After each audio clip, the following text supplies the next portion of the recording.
We don't want complexities pagdating sa finances. Yes, it is complex, but it is your job to make it simple for them to appreciate it.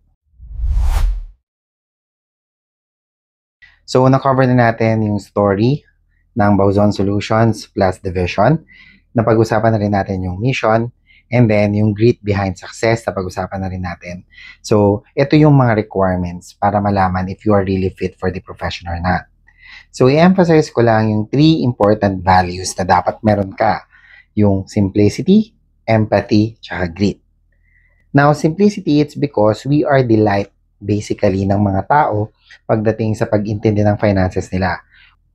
Now, pagdating naman sa grit, yun yung last video ko na kung saan pinapaliwanag ko na success is here. Makikita mo siya, pero paghihirapan siya. And in our terms, about rejection yun. And last but not the least, empathy. We are doing this not because we just wanted the money for our own. We are helping them. That's why we really need to understand their stories. Now, in technicalities naman tayo, what are the things that you need? Every one of us can do the business remotely. I won't force you to do face-to-face meetings, but if you prefer that, you may do that. But it is required for you to have your own gadget.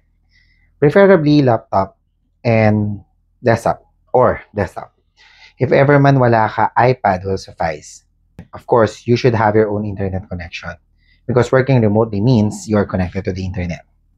Now, there will be preliminary funds that you need to shell out. It's because all financial advisors are licensed and you have to apply for the licensure examination to Insurance Commission. And then last but not the least, you have to have time to attend training and coaching sessions. The next step is for you to attend the one-on-one interview with me. This is a 2-part interview that are subdivided into why conversation and then the strategy session.